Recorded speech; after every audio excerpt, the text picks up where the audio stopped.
Hey, from Bugeye Guy. In this video I want to give you just a quick tour of an early 58 Bugeye. There are a number of distinct features on this car and it's kind of fun to have one here so we can share them with you. This is a customer's car and it's here for a new top and a bunch of other things, but let's get started. These are the incorrect screws. They would have been Phillips head, just like on the later cars, but these are the correct stanchions.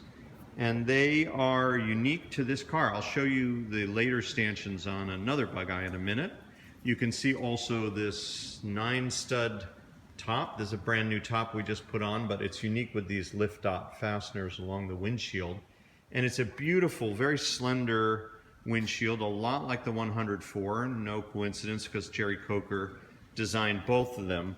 But I believe it was a little too fragile, and after about 5,500 cars, they changed to the more stout, later type. Now these would have been color matched to the car. Of course, if it was a dark green car, this is more of a British racing green. It's not quite the right color, but at some point they got stripped, and now they're natural, which is fine, but not exactly the way the factory did it.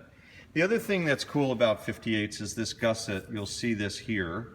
And the later cars did not have that. This one has been filled with body filler in an earlier repair, but normally it's a little cleaner gusset that's unique to these early cars. The other thing that's kind of cool is back here, you should be able to see that this area where the light is flat, and there's actually a support right here. You see that gusset right where my two fingers are?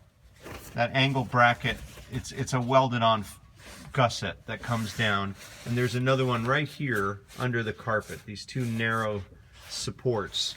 And so you have, in a sense, a little bit less support for this back end, and that's because some of the rears on these early cars failed, and they went back and added a fillet there, which I'll show you on another vehicle.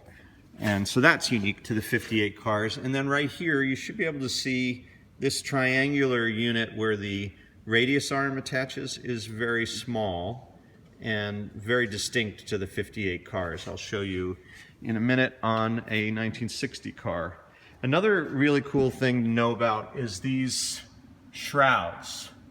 Much more petite, much less shrouding to the radiator. So that's unique on a 58 car. You may be able to see it better here. It's just basically a lot less to it in terms of feeding air into the radiator. I'm not sure if they changed that for heating issues, but it certainly helps direct air to the radiator on the later cars. And then you'll also see under the filter here a much bigger opening, which was unique to the 58 cars.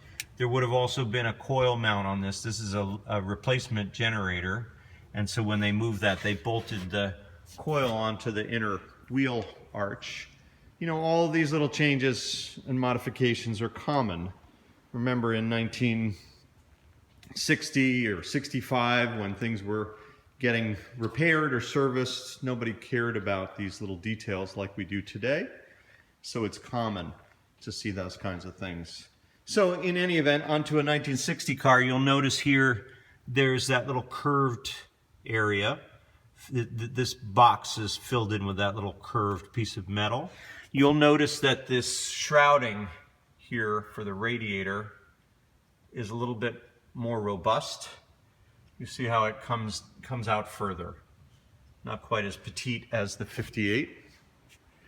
And you'll notice here there's no fillet right in the center of your screen where the rocker meets the rear fender.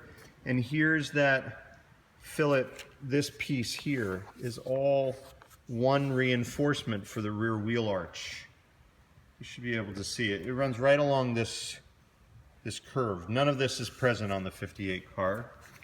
And here also you can see a much more robust mount where that bolt is for the rear radius arm. So, and then the windshield, of course. Now these would have been correct, non-painted as these are. And you see how it has this lip that the top bar goes in and the two lift dot studs. So this is a much more stout windshield frame as people go to get in and out and grab on. This would be less prone to breakage. And that's the windscreen that you see on most of these Frogeyes that are out in the world today. So many of the 58 screens have either broken or been replaced or gotten pitted. These being all aluminum, they're a little more durable, and there's chrome on the earlier ones, and that chrome tended to crack. So that's what we're looking at this week here at Bugeye Guy.